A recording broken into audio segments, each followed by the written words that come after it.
This year, the Lunar Reconnaissance Orbiter celebrates 13 years of orbit around our moon. And in that time, it has collected over a petabyte of data, the largest volume ever collected by a planetary science mission at NASA.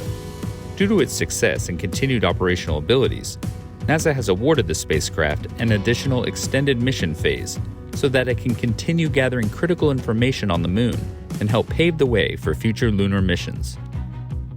Going forward, the LRO mission will have 4 main areas of focus. The first is the study of volatiles, which are chemicals that easily evaporate or vaporize, such as water.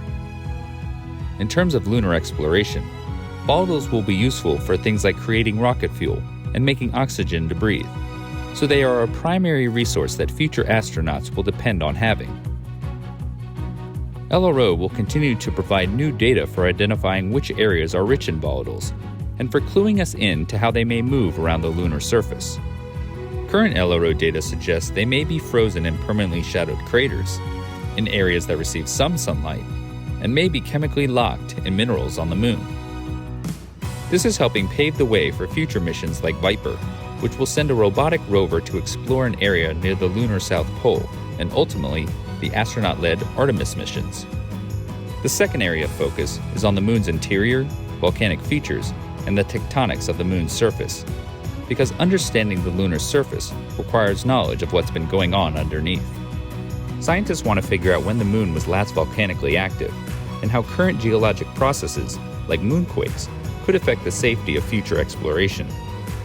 They'll do these things by studying lobate scarps, as well as deep crustal and mantle composition that are exposed at the surface. Studying the moon's history of volcanism and tectonics will also inform us about other planetary bodies in our solar system and beyond. The third area of focus is on the moon's surface, its regolith and impact craters. We want to know how impact craters break down, and if different ejected materials might degrade at different rates. These studies will give us a better understanding of the mineral and chemical makeup of the lunar surface and subsurface. This information can tell us how the moon has changed over hundreds of millions or billions of years. Studying the moon's regolith and impact craters also informs scientists about space weathering, which can help similar studies looking at the Earth, as well as on places like Mars, Mercury, or even asteroids. The last focus area for LRO going forward is support for future missions. NASA has plans for numerous missions to go to the lunar surface during LRO's extended phase.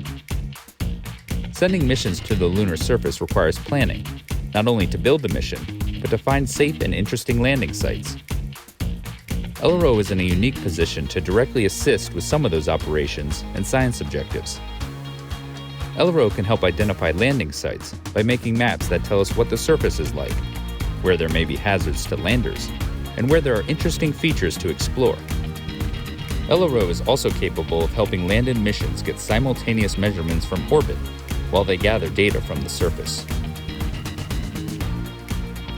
After studying the moon for 13 years, LRO has proven to be one of NASA's most valuable tools for advancing lunar science. And as it continues collecting data, the spacecraft helps lead the way for future exploration of our moon.